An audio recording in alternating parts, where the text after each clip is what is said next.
So today I'm going to talk about becoming free of the victim mentality. So much of the time when I'm working with people, it's not to do with food or food choices, it's to do with overcoming past hurts, whether it be yesterday or 40 years ago, overcoming wrongs that we feel other people have done to us. And when we stay stuck in a place where we feel justified resentment or anger towards someone because they treated us badly, we stay in a place where we're a victim. And when we're a victim, we this sense of hopelessness, we're resentful, we're angry, and eventually the pain of this can lead to a place where we just want to numb out with food again. So a lot of the work I do is helping people to overcome these mindsets. So the first thing I do is I suggest to people that they write down who they're angry with and why they're angry. And then I suggest they write down why it bothers them so much. So for example, say your dad had a temper and you're angry because he used to lose his temper with you. And why did this bother you so much? Well, it made me feel insecure. I felt I was wrong. I felt awkward socially because of the way it made me feel. So basically underneath all of these feelings is this feeling that I'm just wrong, I'm not okay as I am.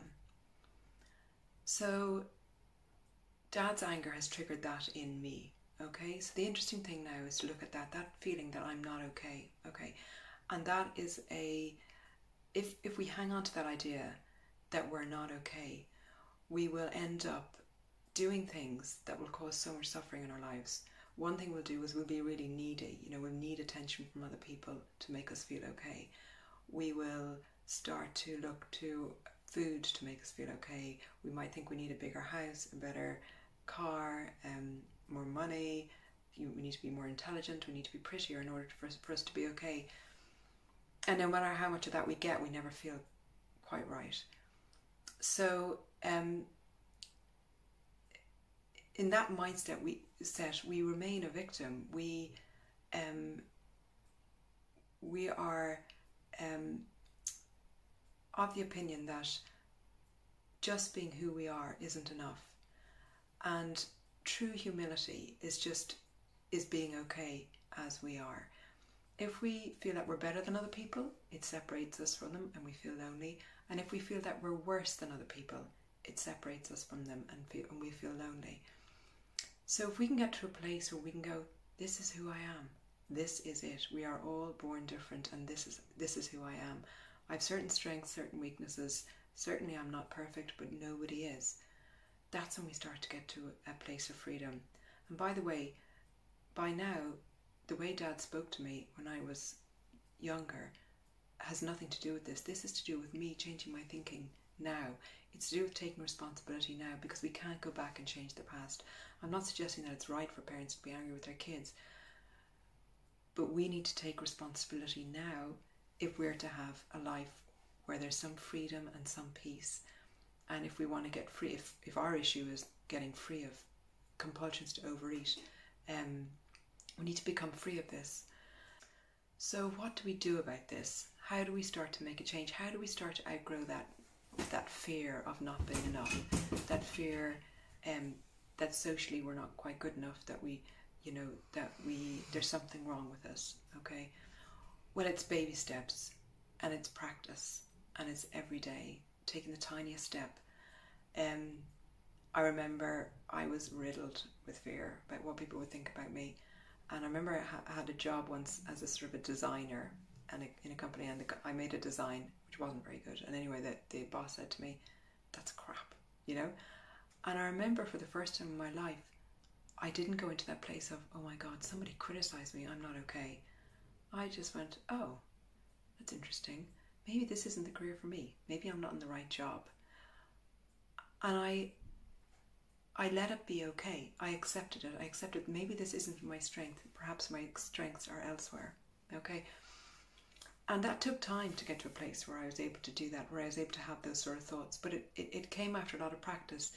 It would be practice at going to a party, and rather than saying to myself, oh my God, what will they think about me, going, I am who I am. I can't change it. This is who I am. And having a conversation, and yeah, you might come away thinking, oh my God, what did I say? But every time we practice it, it gets easier. It might mean the next time somebody doesn't give you the attention you think you deserve, going, oh, that's interesting. I feel really rejected when they don't give me the attention I think I need. And having the self-talk, but I'm okay as I am. Why do I need their attention to make me feel complete? I'm okay. I'm okay. Or it might mean when someone criticizes you, like my experience with the job, going, okay, maybe this isn't my niche. Maybe this isn't where I might need to be. Or maybe it's when someone yells at you, rather than going to the place of, how dare they yell at me, it's not okay. Now, while it is unpleasant to be yelled at, saying, I've shown up, I've done my best. Maybe this has nothing to do with me. Maybe they're having a bad day and they're full of fear, and this has nothing to do with me. And slowly but surely, day upon day, we start to grow in self-confidence. We start, those voices that I'm not okay, I'm not good enough, I'm not enough, start to melt away. And the biggest step is identifying what the problem is. It's not that my dad screamed at me when I was little. Okay, that shouldn't have happened, and I'd rather it didn't happen. But, and I don't particularly approve of that behaviour, but today I can take responsibility for myself. And the problem isn't my dad, the problem is that I feel that I'm not enough. Which is ego in reverse. It's the other side of the same coin as saying, I'm better than everyone. To say I'm worse than everyone suggests that I need to be more in order to be accepted. We don't need to be any more to be accepted. We're okay as we are. And that's where we need to start our journey from. When we feel okay with who we are,